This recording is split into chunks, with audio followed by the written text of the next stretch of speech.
Thank you. Good evening.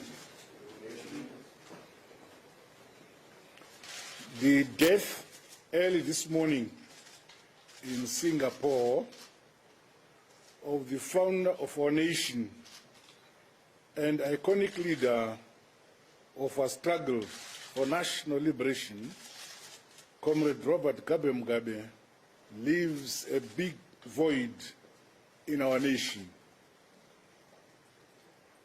A veteran nationalist and a dogged Pan-Africanist fighter, Comrade Mugabe bequeaths a rich and indelible legacy of tenacious adherence to principle on the collective rights of Africa and Africans in general, and in particular, the rights of the people of Zimbabwe, for whom he gave his all to help free.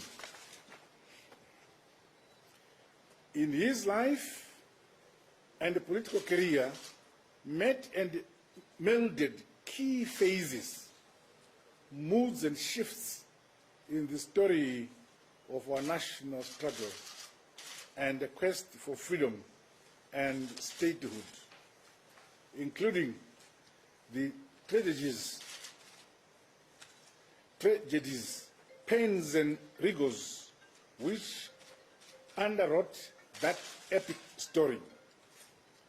Incarcerated for 11 years in settler colonial prisons, he, alongside fellow nationalists who included late Father Zimbabwe, Comrade Joshua Nkomo, remained bold and resolute, eventually escaping from the then Rhodesia in 1974 in order to lead and guide the resumption and escalation of our war of liberation at a time of its tragic setbacks and paralysis. Before long, and under his firm leadership, the struggle regained momentum, expanded and consolidated, transforming the patriotic front into a formidable, coordinated national liberation movement and a fighting force capable of waging one of the most grueling and protracted struggles in the South African region. Today, our country is free. It has been since 1980, thanks to the sacrifices of a generation of dedicated veteran nationalists and freedom fighters, predating the 1960s, who included the late Comrade Mugabe.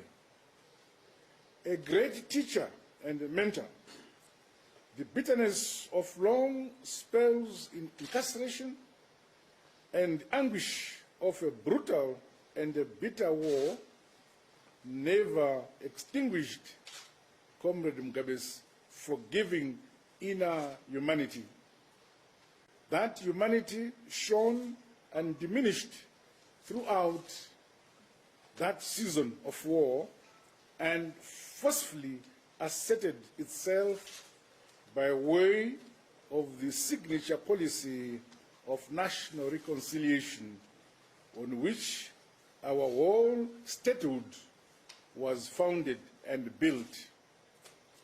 Through that policy of forgiveness, Southern African politics took a definitive shift towards a just, post-conflict, multiracial harmony, which would be replicated elsewhere in our region and beyond. He thus wrought a lasting purge on nation building and statecraft for the world, making him stand out as such a remarkable statesman of our century. Apart from landmark post-independence transformations in areas of rights, education, social services for the hitherto marginalized Black Zimbabweans, the late departed icon will be eternally remembered and honored for the bold and historic land reform program which he undertook. Through this program, indigenous Zimbabweans regained their long denied land rights to complete their sovereignty. For that, he was especially vilified, shunned, and punished by those who stood to lose from an end to colonial rights and from a just reassertion of African rights. With characteristic defiance, he stood firm and undaunted, resolutely pressing on with the land reform program to completion, all against formidable odds, which included punitive sanctions and other reprisals that followed, and which still dog us to this day. Today, Zimbabwe's land question itself a principal grievance of our struggle stands fully and irrevocably addressed and resolved.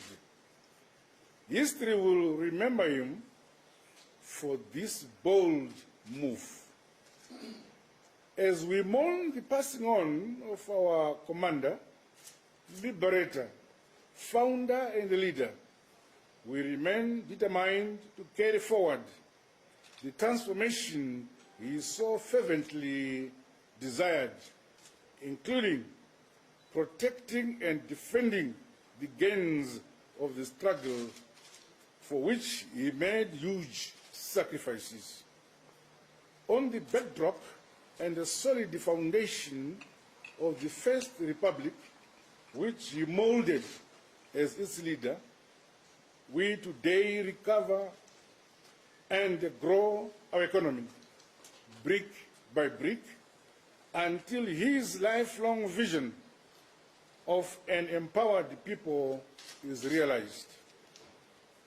On behalf of our nation, that of my family, and on my own behalf, I wish to express my deepest heartfelt condolences to the Mugabe family, to my Grace Mugabe, and the children especially, on this their saddest loss. My Mugabe stood by her husband to the very end, thus imparting to our nation a lasting lesson on devout love and care. For that, we deeply thank her as we join her in the grief of loss and bereavement, which is also ours to feel and bear. ZANU-PF, the party which the late departed helped found, has met and accorded him national hero status, which he earned and richly deserves. Let me also register the gratitude of government and our entire nation to the government and people of the Republic of Singapore for the unmatched hospitality and medical care they extended to our leader up to the very end.